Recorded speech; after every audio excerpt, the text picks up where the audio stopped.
We gon' put your business on display. Yeah, yeah, yeah, yeah. We gon' put your business on display. I got winners on the way. You know you can't knock the hustle.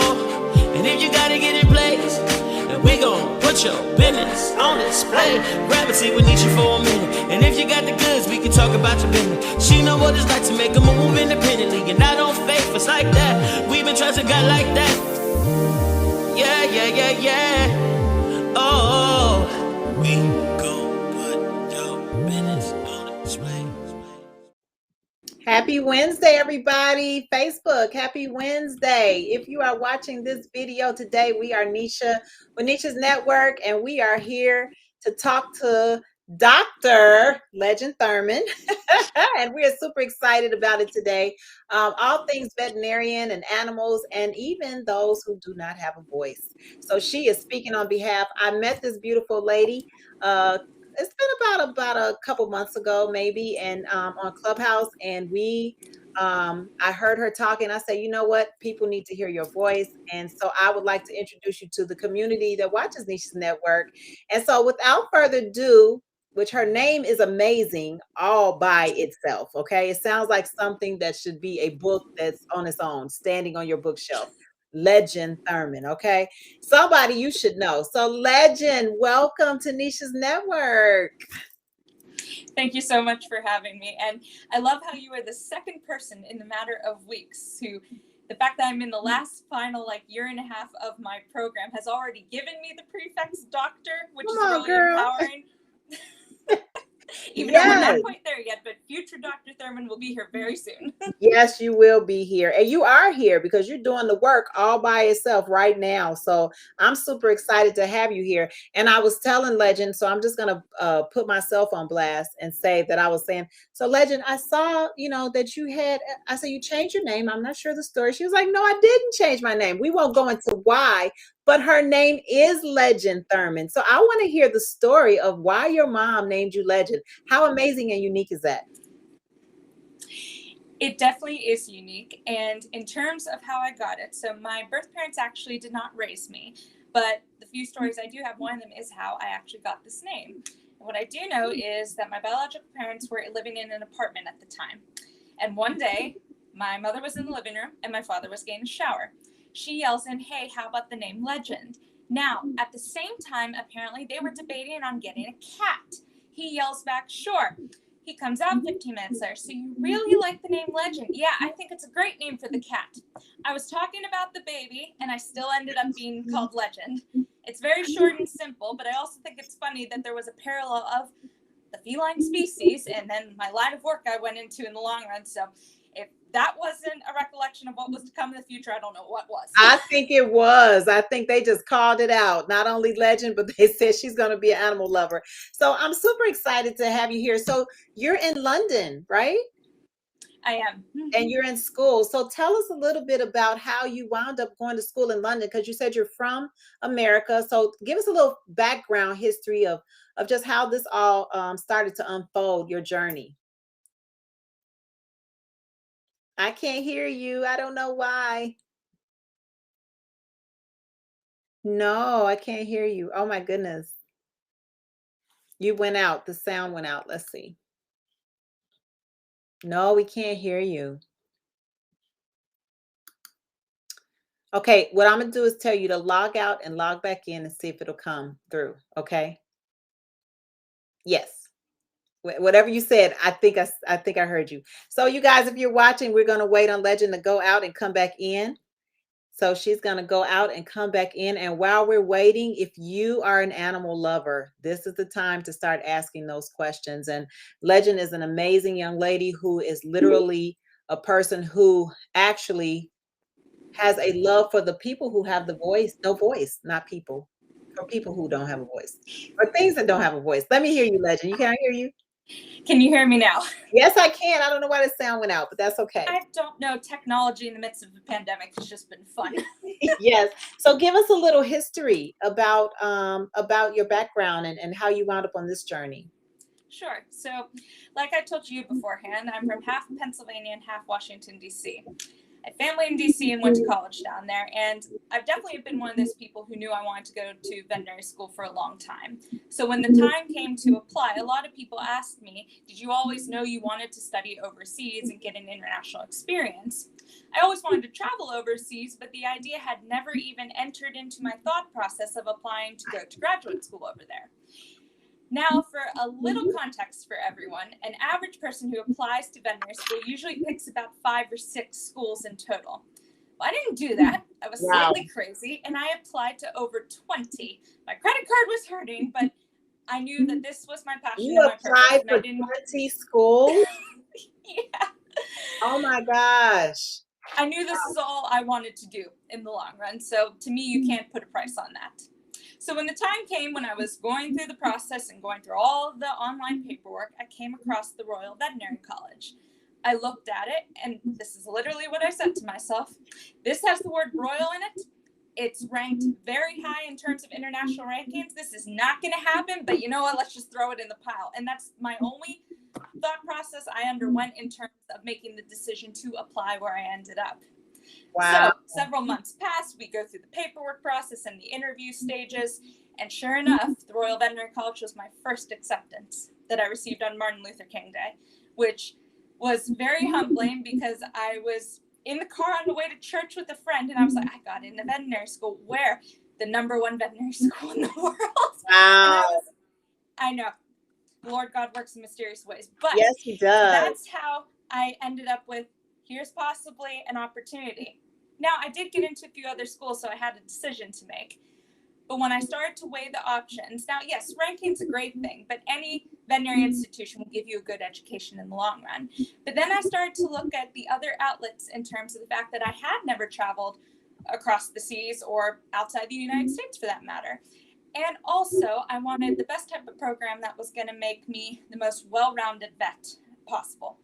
And looking at what RVC's program offered, it was just the best choice for me in terms of long-term work and where I was going to be happy. So packed my bags. I still remember standing at the airport at JFK about to board a plane, a long plane ride to another country, and just the nerves, the excitement, but honestly, it was all exhilarating. It was like this big package of here's going to be the next 5 years of your life. And you have no idea what's going to happen. It's going to be hard, but it is definitely going to be everlasting and well worth it. Wow. I mean, that is amazing. And you're right. For that would be the top choice. I guess this was your assignment and your calling. So how long have you been there now? This is the 5th year? No, I just started my 4th year. Your 4th year? Yes. The UK educational system's a little bit different in terms of timeline and months. So I'm towards the latter end of 4th year, if that makes any sense, because a lot of people, it's autumn. A lot of people just started back in terms of their academic terms. I will have my exams the week after Thanksgiving and then begin my final year, which is just clinical rotations. And that's about technically a year and a half come January. Okay. So in terms of being done with taking exams, I'm very much looking forward to that. I know that's right. So tell me this, did you have animals growing up? I did. I was around my mom mostly, and she always had dogs, and I had 2 of them, and one is actually still alive. He's 13 and going strong. Okay. And so with that, where did the passion come from? Like what made you say, you know what, I want to be engaged with animals and go to veterinary school? Ever since I was a little girl, I knew I always wanted to help God's creatures as well as foster communication and relationships with people who owned animals as well. And I've never been one to turn down a challenge at the same time, because it's not just one type of species you're learning in terms of medical context. It's several across the spectrum, from dogs to cats to horses to farm animals, you name it. And as I'd started to mature, I also became aware of the aspect that there are a lot of issues that need working on, not only within the veterinary profession itself, but also the interconnected framework, if you will, between humans, animals, and the environment. So this One Health approach. And humans get basically the confidence as well as the opportunity to be able to speak for themselves if given the opportunity to do so. animals cannot communicate with humans. So, for example, they cannot, for one, show up at a vet's office and tell you what's wrong, but they also cannot advocate for change that needs to happen, whether it's dealing with drug regulation, transportation, the military, because they're involved there too. Just the list is very extensive and goes on and on. And I thought to myself, well, why can't I insert myself in this equation and be part of the long-term process so someone can do that and be the voice for them? And I also think it's vitally important because look at the past couple of years since entering in the pandemic. I think everyone, at least who likes animals, has learned that animals are important to society and humanity itself. Yeah, that's very true. And you know what's so interesting? As much as I love dogs and I love fish, and I'm not a fan of birds too much, but I'm not a fan of cats. You know, they have their place. But as much as I love, you know, being a dog owner, I never thought about that because they do have jobs. They are the ones, and the horses and the, so environmentally, we do need animals. Absolutely, because I think a lot of people think that animals only act in the role of companions, which they do. And again, that's important. That is one of their roles within society. But they also work as labor, especially in other countries. They are a source of food, depending on what species you're looking at. But again, that also depends geographically where you're at as well. They can be icons for certain religions. And again, the list keeps going. But they are companions, working animals, figures of emotion, spirituality, religion, etc. They connect to mankind in one way or the other. And what it is for you as an individual, that's for you to figure out, but it is there.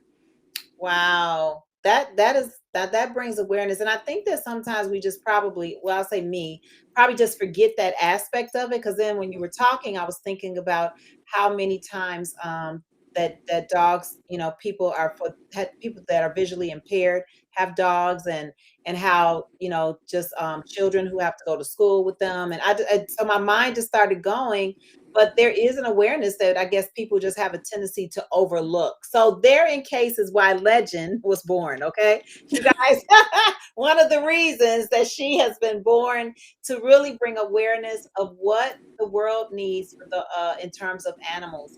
So talk about what makes you passionate about what you do, and then we'll dive into talking about the book that you were a part of. Sure. So I like to think that this profession and its interconnected framework we just talked about, it's never ending. There is always going to be change that needs to be enacted, difficult conversations that need to be had. And it all starts honestly with one individual. And I'm not talking about me in this case, but it starts with the person who decides to put themselves in this foundation of what has already been created up to this point. But then the challenge is they need to keep it moving to propel us forward, because if individuals like myself or any one of my colleagues in the profession, no matter what route they choose to take, because again, there's so many different career routes you can take as a veterinarian, if they don't put their talents forward, the profession's going to move on without us. And then we will have a lot more catching up to do, more conversations that need to be had, and I think a lack of understanding, and the progress will be lost in the long run. Now, I don't see that happening because I have met truly several talented, passionate people who have invested themselves in this career as much as I have, and several other people before me. So I know it's in good hands. But as time changes, the environment changes, people evolve, everyone evolves in the long run. And if we don't insert ourselves in that, we're going to get lost. So the passion to keep moving forward, see the change happen, and also the positive outcomes from it is just so rewarding for me as a person. And I'd like to see where we are 5, 10, 50 years from now, because like conversation I'm having with you today, there could be so much more aspects that come up 25 years from now.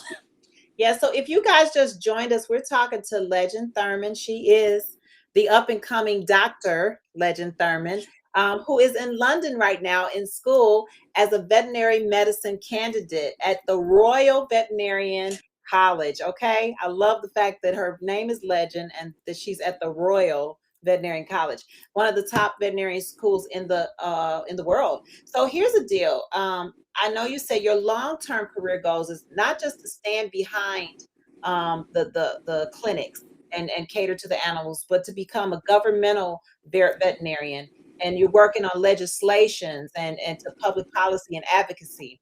And I was sharing with Legend a little earlier the fact that, so many people negate animals because they're like, you know, people seem to care more about pets than they do, or animals more than they do people, especially with the climate we live in with so many people suffering. But I was thinking about this now that you said that, like, I want you to really kind of bring out how marrying the fact that we need animals and that they are important, and that it's not just about being a pet lover, how it's important to our world and why they need a voice. And I didn't think about it. And we need them for food. Half of us are eating the animals. Okay, let me just say that. You know, so the truth is that if there were no animals, we'd probably all be vegetarians. That is so terrible. I know that's terrible, Legend. So don't judge me, girl. But tell us why the governmental advocacy that you choose to go into that part of it. Marry us. Let us inform us, girl. Absolutely. And just so you know, first off, I'm not judging you, because actually a lot of my classmates and colleagues, we are split between being meat eaters and vegetarians. So I support both sides. Don't worry. In terms of the governmental realm, I did not have this particular aspect of my career picked out when I got to veterinary school. I developed it once I got a foundation of the profession in terms of clinical and non-clinical material, as well as some insight, because the type of placements you go on before veterinary school vary greatly from once you get to veterinary school. So once I found myself actually out in the clinics, hands-on, as well as in other settings, so for example, farms, zoos, governmental institutions, I began to see a different way on how to look at the profession as a whole, and also what has worked, what needs fixing, and some of the conversations, like I mentioned a few minutes ago, that are challenging to have. Yeah. So bringing all of this together, you can look at several different issues in terms of how to propel us forward at the same time. We mentioned our animals are working dogs, but also companions. They are important because they fit within society in a plethora of ways, meaning they are giving back something to all of us, even though we didn't ask for it, which is kind of promotes the ideal phrase that we don't deserve animals half the time, and I fully believe that. We are able to utilize their talents and parallel them with ours in terms of the work that needs to get done. So for example, let's look at a working dog per se. Someone, for example, who is either working with the military or possibly someone who has a disability. They were trained for that aspect, but they are also helping, therefore, that individual to make a difference in terms of serving their country. Or, for example, say it's someone in school getting an education and possibly looking at the different ways in which they need to be supported in the long run. And just because these are ideas we don't think about on a day-to-day basis, when we talk about animals, a lot of people think of the cat that's sleeping on the couch or taking your dog to the dog park. But at the end of the day, they are found everywhere. And in terms of a vet being able to help make a change and give a voice to all these different animals in all these situations is vital, because another aspect, let's look at farmers in terms of bringing the food to our tables. A lot of people do not realize the vast amount of work and education and economic value that goes into all of these things. But being able to study and educate the public is just as important, because then we will have a mutual understanding, possibly make the planet a better place and healthier in the long run, but also, again, be able to serve one another in a multitude of capacities. Okay, so I know this is going through my brain. You're gonna probably be like, Nisha, what is wrong with you? Right now, I'm just eating fish, so I'm just gonna say that I'm pescatarian right now. Okay, so, but I just thought about that when you were saying that with the farmers and how they're feeding animals just about anything these days. And they're not really like caring about what they eat. And I know that they should be, so I'm thinking about the people that actually benefit from just even corn or the different, the different types of meats that people have. Is that still having a voice as well? Or is that just like, do you consider that like slaughtering, or, you know what I mean? Like, do you consider that the negative aspect? Because I know you said you don't judge the meat eaters and some are vegetarians, but I'm just saying, like, how do you all even look at that in terms of when people are using the animals for food? Well, at the end of the day, you have to look at the different establishments. And I look at, for example, animal welfare in the long run in terms of the 5 freedoms. So, again, making sure animals are never hungry, thirsty, in pain, they're free of disease, and they're able to exhibit their natural behavior. Okay. If a farmer is setting up the environment so the animals are raised from the moment they are born up until the time they possibly are put into the food chain and go to our grocery stores and on our plates, I'm perfectly fine with that, because the quality of life that animal is receiving in its lifetime, no matter how long or short it is good. And the animal then is healthy. Therefore, the food that is coming back to me as a consumer is good for me in terms of sustaining my life, because then my economic and monetary value that is going back into the systems to support said farmers to keep doing what they're doing. It is the cyclic process. So again, back to, we all are supporting each other in terms of all the different areas, because I do know, again, from depending where you find this information, that a lot of negative images will come up, or there will be certain public stances, again, on what is the best way to raise a said farm animal or feed them, or should antibiotics or drugs be given to the animals and everything like that. These are conversations that we would take vast amounts of time to talk about and get into. But the main point it comes down to is animal health and welfare, at least from a veterinarian point of view. As long as those animals are being cared for from day one all the way to the end of their lives to the best ability possible of that human being, because granted, remember, you also have geographical, environmental, and cultural restrictions at times as well that make it challenging. But as long as you are working within that 5 freedom framework and doing the best one can, then that to me is good. But again, we are always going to have these conversations. How can the system be better? How can we educate the public to know more about this or support these individuals? And that's just one particular area in terms of farming. Yeah. All these conversations span across the framework. Wow.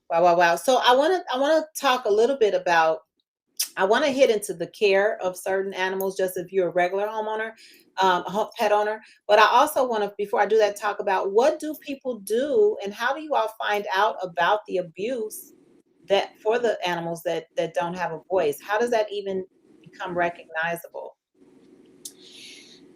So in terms of being aware of what is going on, I like to look at it from a systematic approach in terms of what is within our profession and accurate. So one of the internships I had was at the Animal Welfare Institute in DC, who works a lot with the state VMAs all across the country. So state VMAs are your state veterinary medical association. And they track the data and the research in terms of reportings of abuse and everything like that in all the different types. I don't need to get into detail. So looking at that and then taking all that information back, publishing the research and data, and then taking that and presenting a case potentially to Congress or specific caucus levels that work within Congress are able to get the information out there to the public. I strongly recommend to any person listening or just in general, you can't always go off of something that is on the internet or what a person shows you. Now, again, this is where you always open up a conversation in terms of what you see and hear and get a professional's opinion. Because again, your professionals at the end of the day are going to be your veterinarians or any other science researcher or someone who is actually giving their time and their energy and who have the background knowledge to promote towards dealing with these cases, if you want to call, because these issues have kind of been rooted in the profession as well as in society for the longest time, and they are nowhere near being finished. And that is why we need to keep going in terms of, again, education, understanding, and making sure we have the right data and research in front of us. Girl, I can tell you are so passionate about this. I felt your passion come through the screen at that moment. So are you planning on staying in London, the UK, or are you planning on coming back this way to work more in the States on behalf of this cause? Well, I do love London and several of the other places I've had the privilege to travel. No, my home is definitely in the States. Okay. I said I am half from Washington, D.C. There is a good chance I will be going back within that area, but I am open to possibilities in terms of where my profession is going to lead me in terms of a occupation later on. But pretty sure you'll see me back in the States in about a year and a half. So I want to switch before we talk about rewarding things that have happened. I want to switch a little bit and talk about you just as a doctor in general. Like, what type of typical care would you consider or offer people who just have the animals as pets? Like, what type of care is considered the healthiest care possible? Diet, home life, whatever. Well, from a student perspective who has been tutored under the actual veterinarians up to this point. She is a doctor, y'all. Don't believe her. Okay, go ahead. But in terms of just, again, we're going back to that same idea of health and welfare of your pet. It doesn't just apply to farm animals. It applies to your furry friends at home. So making sure, again, they're on the proper diet that is best for them. And that changes throughout their lives. So the food, for example, they're eating when they're a puppy or kitten is going to be vastly different by the time they're 10 years old and they're on a geriatric diet plan. And sorry to make the plug for the profession here, but making sure you are visiting the vet regularly, again, for the annual wellness checks, making sure they're update on vaccines and parasitic treatment, and just, again, anything the pet would need. Possibly, you know your animal's best as owners at the end of the day. You're most likely to pick up something that is going to be an abnormality than one of your friends. So if you notice something's not right, just, again, call your veterinarian or see what service you can get that's best going to support you. And in terms of finances, because I do know that is something that's vastly talked about across the spectrum, because it is there. But again, medicine, same as humans, is expensive in terms of drugs, the facilities, and everything that is within the power to give the care to your animal, whether it's private practice or a specialty hospital.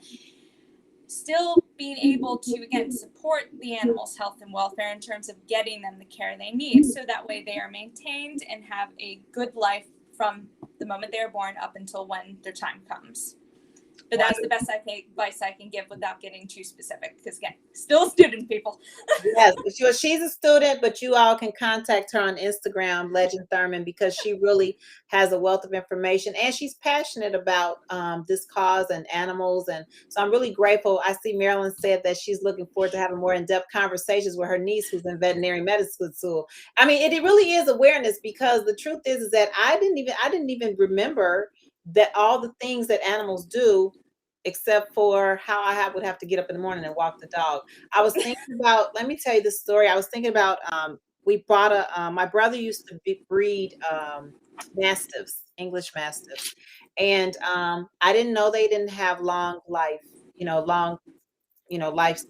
So we named him Smokey, and he was huge, but he had a liver problem, and he just wasted away. And it was just one of the most painful things that I had ever been through.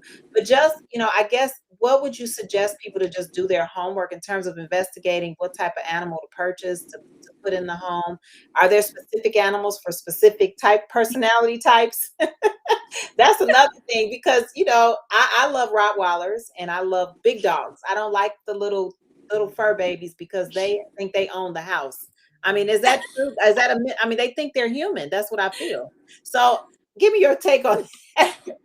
Well, first of all, animals, just like human beings, they all have individual personalities. That's for sure, as I can see you have experienced.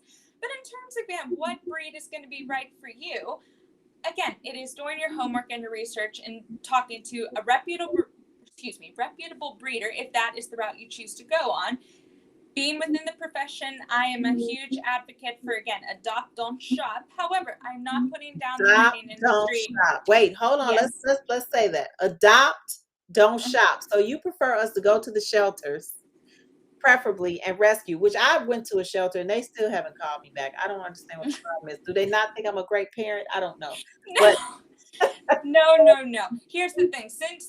Since the pandemic, in the long run, a lot of people have gone and rescued animals, which is great. But at the same time, we're also looking at the fact that there are so many animals and so many people within the profession and not enough hours in the day at the same time. But back to our point.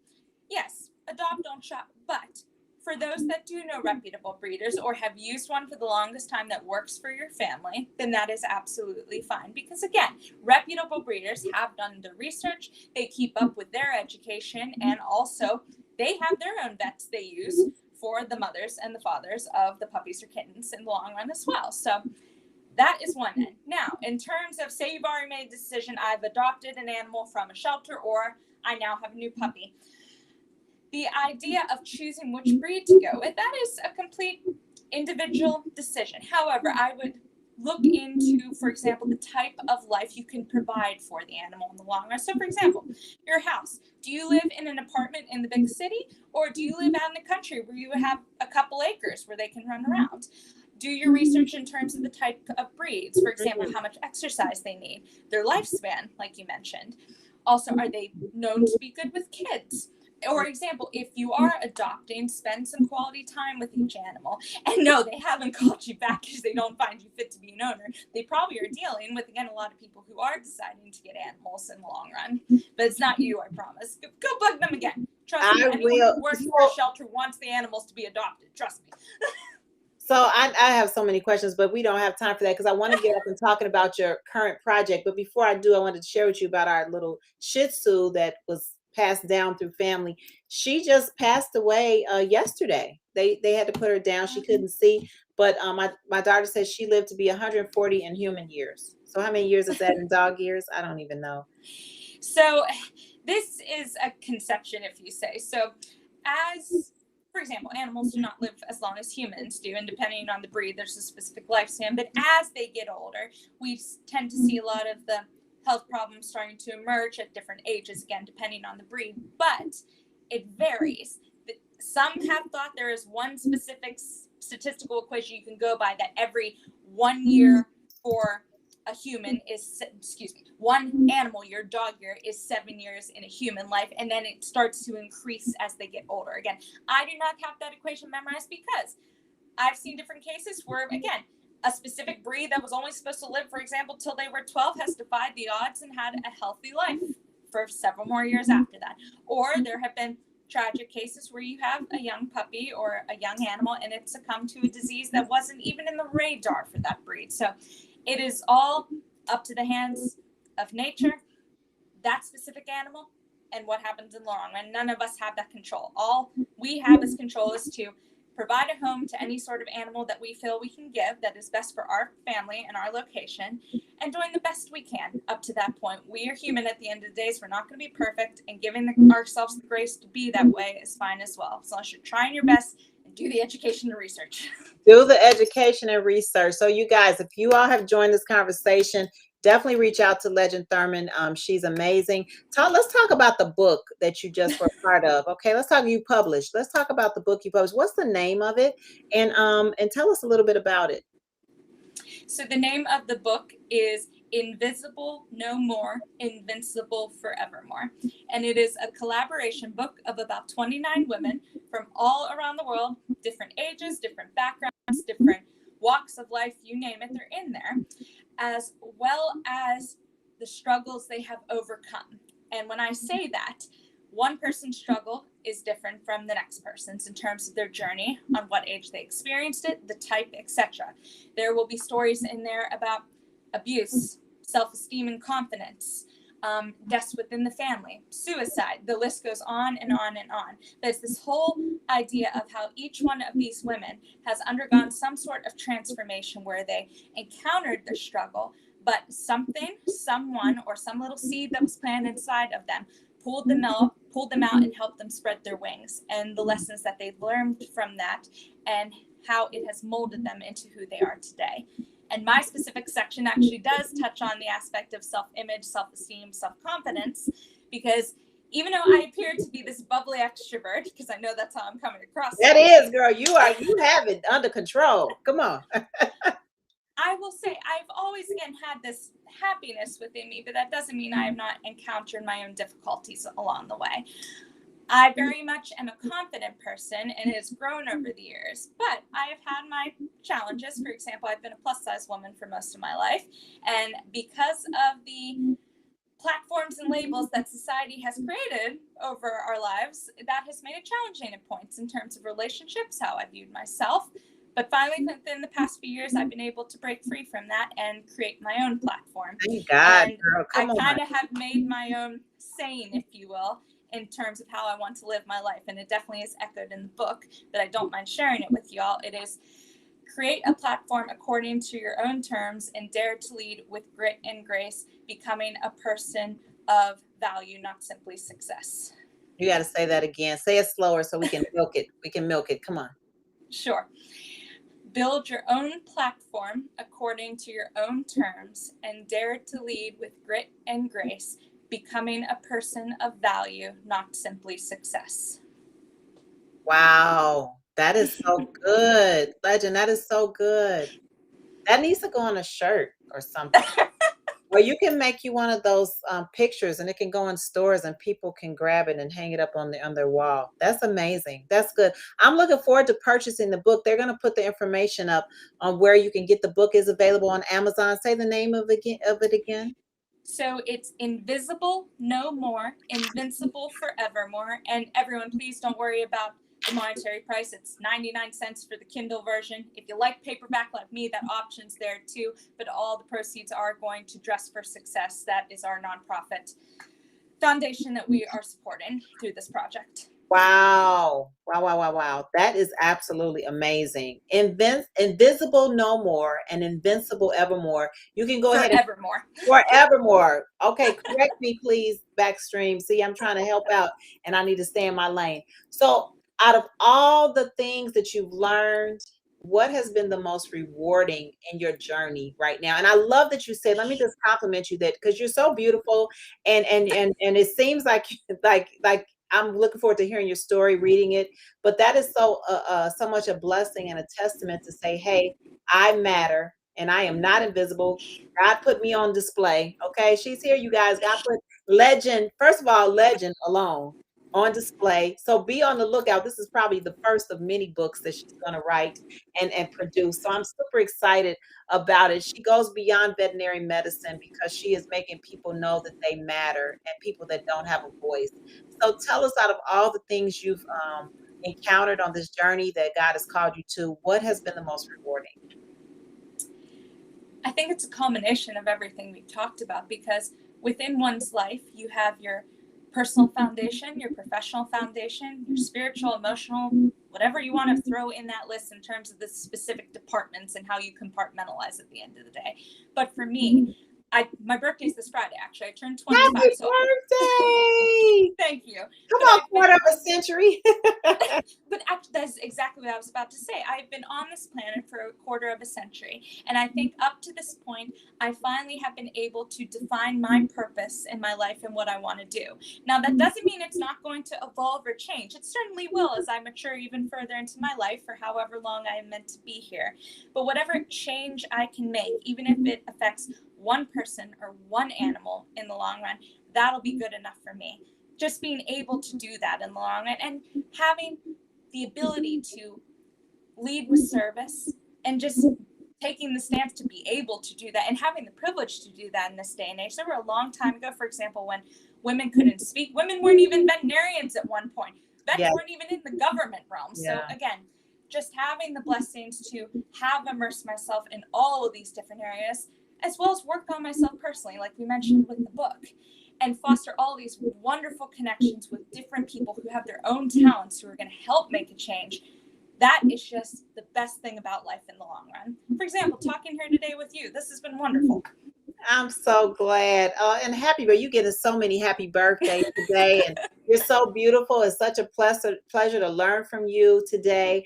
It's been exciting. And look, I'm sitting here dreaming about how Legend's gonna call me like, Nisha, come on. I got like 5 kids over here with a husband and a farm with horses running and the chickens and the dogs. I mean, I could just see you making such an impact. And I'm super excited about your future. Please stay in touch with Nisha's Network because we want to continue to have the journey. And maybe one day, maybe around the holidays, we can have you come back when you're actually surrounded by work a little bit and we can kind of display some things that you do or show some animals or something like that. I love doing fun things around the holidays with the kids because it's something different rather than just interviewing people with their businesses. So stay in touch with me in case that can happen because that will be so fun for people to display their pets and come on with the future doctor, even though I keep calling her doctor, the future Dr. Legend Thurman. Can't y'all just see that everywhere? Okay. Thank you, Legend, so much. Please look out for Legend. You can follow her on Instagram, Legend Thurman. And I'm super excited to have you as a guest here today. Are there any last words you'd like to leave us with that you want to share with us? Just thank you so much for the opportunity. And the only thing I can say to anyone listening is never think your dreams are too small. They are attainable. You have everything you need right inside of you. You just need to pull it out. All right, you all heard it from Legend. Everything that you need is right inside of you. Thank you so much today, Legend. Hold on, don't hang up, Legend. We will see you guys next week. The holidays are coming. We're going to be interviewing Nichelle Joy, the child teenager author, 3 times author, and we're going to have some fun stuff going on towards the winter months. So you guys stay tuned to Nisha's Network. Please share. We will talk to you all soon. Subscribe to our YouTube channel, Nisha's Network, and nishasnetwork.com. We can't wait to see you all next week. Have a great day, everybody. Love you all. Thanks. Yeah, yeah, yeah, yeah. Oh.